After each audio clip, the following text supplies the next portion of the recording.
what's up? In my 20s, I was kind of a food snob chef boy and would say things like, that's not real pizza, or other annoying things, and because of that, I feel like I kind of missed out on barbecue chicken pizza. The thing is, though, that barbecue chicken pizza tastes amazing whether it's pizza or not. So today, I'm gonna show you how to make a really delicious version of one at home. But first, I thought it'd be appropriate to go to the alleged birthplace of the barbecue chicken pizza, the California Pizza Kitchen, to see what the original is all about. Overall, this is way less sweet than I expected. You see the sauce on there and you kind of expect it to be syrupy, but it's pretty balanced. There's some smokiness from some gouda on there too. The red onion comes through. This is like a banger of a pizza. If you made this exact pizza for yourself at home, you would be stoked. This is delicious. I do think there's some room for improvement. Like we can make the sauce a little bit more flavorful and do something with the chicken that's a little bit more actually barbecue inspired. But overall, this was surprisingly excellent. So to get started on the improved homemade version, I'll make my current favorite dough for hand-tossed home oven pizza. For that, I'll grab my stand mixer and into the bowl of that combine 400 grams of warm water, 6 grams of instant yeast, 20 grams of sugar, 20 grams of olive oil, 680 grams of strong all-purpose flour, or bread flour would also work, then 16 grams of salt. Next, the dough hook goes on, and I'll mix this on medium speed for about 3 minutes or until the doughs come together into a cohesive mass like this. This is a pretty decent volume of dough and it tends to overwork my mixer motor if I turn it up to high, so I'll finish it by hand. For that, I'll flip it out onto my cutting board and then knead it for about 4 to 5 minutes. The move here is really simple. I'm basically just pushing my palm through the dough with alternating hands, and once the dough feels strong and isn't sticky anymore, I'll give it a quick tug test to see how the gluten holds up, and it's not tearing or shearing, so I'll call it good to go. Next, I'll give this dough a quick rounding to create a little bit of additional tension and strength, and then I'll move it over to a medium bowl and cover it with a lid and check back in 1 hour. 1 hour later, you can see that this dough has risen by about 30 to 50%. So I'll flip it onto my cutting board and then cut it into 4 equal sized pieces that are about 275 grams apiece. From there, I'll shape these dough pieces into pizza balls. First, I'll degas the dough pretty aggressively. Large gas bubbles in a pizza ball make them susceptible to tearing when we go to stretch them out. And then next, I'll pull out 2 sides, fold them into the middle, turn that 90 degrees, pull out 2 more sides, and then fold again. From there, I'll flip the dough onto those folds and then use my hands to round the dough into a ball shape with a medium to light amount of tension. I'll pop any large bubbles that are on the outside here and then make sure to pinch that little butthole thingy closed. There we go. Next, I'll move these shaped doughs over to a lightly oiled sheet tray, or 4 glass Pyrex containers would also be a good move. And then I'll wrap the whole thing with plastic wrap and throw it into the fridge to ferment overnight or preferably longer. I'm gonna go visit my sister in Chicago this weekend, so I'll check back in 3 days time. 3 days later, we've got some really nicely fermented pizza dough. Not only has all that time in the fridge built a ton of deep yeasty flavor, but it's also given us a crust that can achieve more dynamic texture, meaning it's chewy, tender, and crispy all at the same time. Now, these doughs need to come up to room temperature so that they can be stretched out properly, so I'll set them aside and then do some light prep for the pizza. First up is the chicken. The chicken on the CPK pizza was honestly the weakest part. It was a little bit dry and really didn't have any flavor that I would consider to be barbecue. So let's make something nicer. I'll start with 2 8-ounce chicken breast fillets. Fillets meaning no tender attached. And to prep them, I'll drop them into a freezer bag and pound thin with a heavy bottom pot to make them into more of a cutlet shape. To bring some more barbecue flavor here, I'm going to be grilling this chicken over high heat, and pounding the chicken into something with a more uniform thickness means it cooks more evenly and won't dry out. Next, I'll marinate or dry brine these chicken cutlets with 10 grams of salt, 2 grams of black pepper, 3 grams of garlic powder, 10 grams of olive oil, 10 grams of brown sugar, and finally 3 grams of liquid smoke. Normally, I hate using liquid smoke because it's overpowering and makes things taste like wet, fake smoke.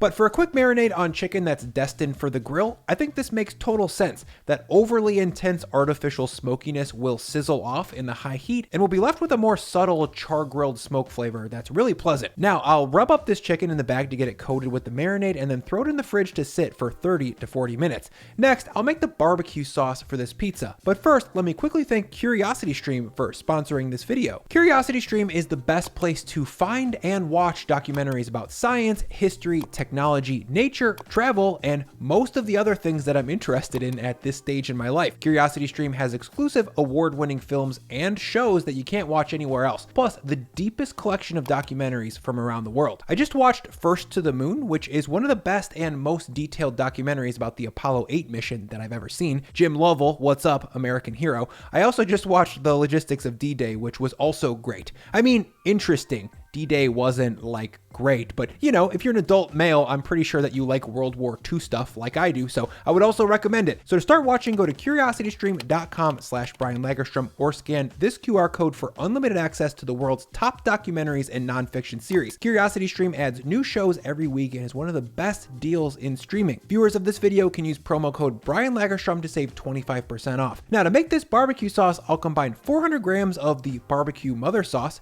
ketchup, with 75 grams of worch, 60 grams of cider vinegar, 40 grams of hot sauce, 5 grams of garlic powder, 5 grams of onion powder, 2 grams of black pepper, 5 grams of chili powder, or smoked paprika would also be sick, then 150 grams of molasses, 150 grams of brown sugar, and 200 grams of pineapple juice. By the way, pineapple juice is kind of like a top secret barbecue sauce ingredient that totally rips. I think they use it in Sweet Baby Ray's. Next, I'll drop this pot on the stove and bring it up to a hard simmer, and then I'll lower the heat to medium-low and reduce by about half. I'm looking to concentrate the flavors here and bring this to a thicker, more saucy consistency. That'll take about 20 minutes or so, so in the meantime, I'll grab my marinated chicken and cook it. To do that, I'll drop both breasts onto a very well-heated grill and cook them hard on one side to get as much grill flavor on them as I can.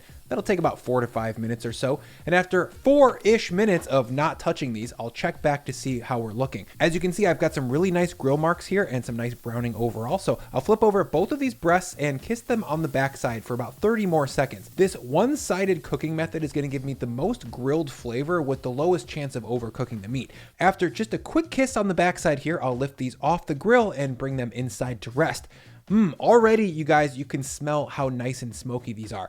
This is a great grilled chicken recipe, not just for pizza, but also for like summer fun. Now, the internal temperature here should be about 150 F. That's lower than the conventional 165, but since food safety is a combination of time and temperature, if your meat hits 150 for 3 minutes, which it certainly will, it will be as food safe as 165 F. But of course, it'll be much juicier and more tender. Look how juicy this is. Back at the stove, my sauce has reduced by about half and is looking dark, sticky, and thick. Trust me when I say that the flavor density of this sauce is super high and smokes anything that you can buy at the store. Also, I would say reduce this sauce a little bit more than you think, because if it's too thin, it's gonna make the pizza soggy and won't have the grip that we need to hold on to the cheese. Speaking of cheese, today I'm using 2 of them. The first of which is a smoked gruyere. CPK uses smoked gouda, which is also totally fine, but gruyere is a little bit nuttier and tends to be a little bit more flavorful, so that's what I went for. And as always, when it comes to pizza, I opted to grate the cheese myself.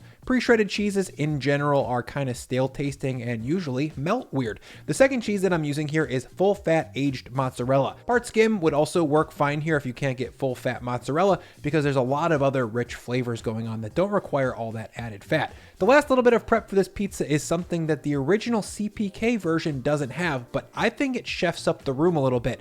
Of course, I'm talking about rendered bacon. To prep it, I'll lay out 10 to 12 slices of thick cut bacon on a wire rack on a sheet tray and then load it into a 350F oven to render it for about 20 to 30 minutes. Cooking the bacon in the oven is my preferred move for pizza because it very evenly and gently renders out the fat without putting too much color on it. Stovetop rendering is great, but tends to brown the bacon quite a lot, and when you combine that with a 550 bake on the pizza, it gets tough and dry. And after about 25 minutes of bake time here, you can see that this bacon is well rendered, not flabby, and has taken on some, but not a lot of browning.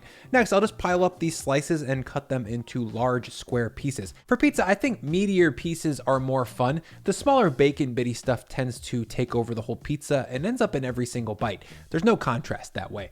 Okay, prep done. So let's build this thing. As you can see, my pizza dough has gassed up a little bit and has come up to room temperature. So I'll flip one of these doughs onto a well-floured surface, hit it with some flour on top, and then using the flat of my hand, I'll flatten this dough without degassing it. This helps pop any large bubble voids that might become tears. Next, using the pads of my fingers, I'll push the dough outwards and flatten it in the middle while making sure to leave about a ½ inch or so around the edge for a nice puffy bready crust. And once I've got this pushed into a round that's about 6 inches wide, I'll switch over to a stretch and rotate maneuver. For this, I'll pin the dough to the board just inside the crust with my right hand, then I'll stretch, pull, and rotate the dough with my left. And once I've got this pizza stretched out to about 10 inches across like this, it's time to dress it. So to do that, I'll lift up the dough, then grab my loading peel, and then I'll dust that with a bunch of semolina to keep the dough from sticking once it's dressed. First thing down is going to be a big squiggle of my barbecue sauce. I've got mine locked and loaded into a little medium squeezer here so that I can top the pizza later on, but of course, a spoon would be totally fine. Next, I'll drop a big handful of my full-fat mozzarella and spread that out. Then down goes an equal amount of my smoked gouda, about 1.5 cups to 2 cups of cheese all day. Next, I'll drop down some sliced red onion. About a dozen per pizza is what I like. Then I'll lay down 12 to 20 pieces of rendered bacon. More is probably more here. Then I'll lay down 12 to 20 pieces of my grilled chicken. I'll mention that I diced this chicken because that's how I think it fits best onto a pizza. CPK slices their chicken, and I think that leads to a clumsy chunkiness that's a lot harder to eat. Lastly, I'll grab the underside of the pizza and stretch it carefully at the bottom, middle, and top to make it 12 inches across. Stretching it to full size now is easier since there's stuff to weigh it down and since the dough had 2 to 3 minutes to relax. Now, a quick shimmy to make sure this pizza isn't stuck, then I'll load it into my 550F oven onto a pizza steel or stone to bake for 5 to 7 minutes. Cut to the time lapse. That's always cool looking. And after 3 to 4 minutes, I'll come back to check on the pizza to make sure the bottom isn't burning and to give the old girl a rotate. The front of my oven is significantly cooler than the back. 2 to 3 more minutes from here, and after 5 to 7 minutes at 550F, it's time to pull this pizza. As you can see, the colors on this crust look amazing. That's thanks to the slow, long fermentation. Now to finish, I'll give the top of this pizza 8 to 10 ziggies of my barbecue sauce and then a generous couple pinches of chopped cilantro. And there we go. It's saucy, smoky, cheesy, and crispy. But is it pizza? I don't care. It doesn't matter. It tastes good and I'm having a lot of fun eating it. The crust is tender, chewy, and crispy, which is actually pretty hard to do. And the topping combination of bacon, smoky grilled chicken, and smoky Gruyere cheese is really exciting and not too in your face. I really hope you guys try this one soon. It is a blast. Let's eat this thing. If you like non-traditional pizza, please feel free to go ahead and watch this video for everything bagel pizza. There's salmon on it. See you over there.